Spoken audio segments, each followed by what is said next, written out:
আগামী 7 মে মেয়াদ শেষ হচ্ছে পশ্চিমবঙ্গ রাজ্য সরকারের। এর আগে নির্বাচন আয়োজনের বাধ্যবাধকতা থাকলেও ভোটার তালিকার নিবিড় সংশোধনী বা এসআইআর প্রক্রিয়ায় জটিলতার অভিযোগ তুলে রাজপথে নেমেছে ক্ষমতাসীন তৃণমূল কংগ্রেস।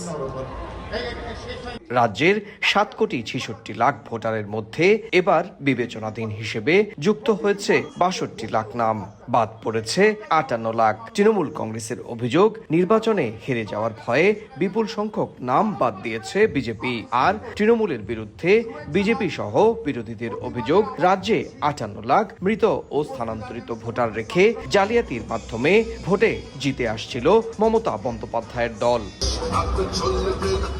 স্থানীয় সময় শুক্রবার কলকাতার ধর্মতলার মেট্রো চ্যানেলে স্থায়ী মঞ্চ তৈরি করে অনির্দিষ্টকালের জন্য বসে হুঙ্কার ছাড়েন তৃণমূল নেতৃত্ব। প্রশ্ন তোলেন নির্বাচিত প্রধানমন্ত্রী কিংবা রাষ্ট্রপতির পদ নিয়েও। নির্লজ্জ বেহায়া বিজেপি পার্টি এন্ড তাদের দালাল কমিশন।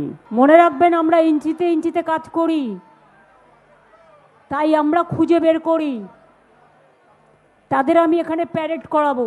এই 60 লক্ষ মানুষ পরোক্ষভাবে দেশের রাষ্ট্রপতি কে হবে, উপরাষ্ট্রপতি কে হবে ঠিক করেছে। যাদের নির্বাচিত করেছে সেই সাংসদরা ভোট দিয়েছে। তাহলে এই 60 লক্ষ মানুষ যদি আন্ডার অ্যাডজুডিকেশন থাকে, তাহলে দেশের প্রধানমন্ত্রী কেন আন্ডার অ্যাডজুডিকেশন থাকবে না? তবে জনপ্রিয়তা তলানিতে যাওয়ায় এবার হেরে যাওয়ার আতঙ্কে মমতা বন্দ্যোপাধ্যায় পথে নেমেছেন বলে কটাক্ষ করেন বিজেপি ও কংগ্রেস নেতৃত্ব।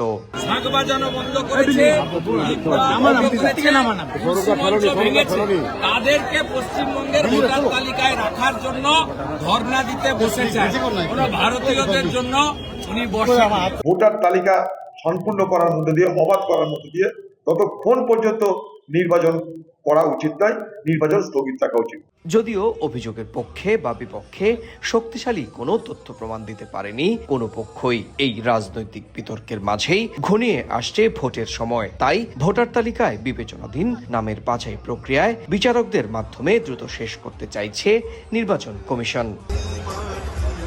2025 সালে বিহারে প্রথম ভোটার তালিকার নিবিড় সংশোধনীতে প্রায় 53 লাখ ভোটারের নাম বাদ যাওয়ায় তীব্র সমালোচনার মুখে পড়ে নির্বাচন কমিশন। সেই বিধানসভা নির্বাচনে বিজেপি বিপুল সংখ্যক আসনে জয় পেয়ে ক্ষমতায় বসে। এরপরই পশ্চিমবঙ্গ সহ 12টি রাজ্যে এসআইআর এর প্রক্রিয়া শুরু করে কমিশন। তবে সবচেয়ে বেশি নাম বাদ পড়েছে পশ্চিমবঙ্গেই। সুব্রত আচার্য, সময় সংবাদ, ভারত।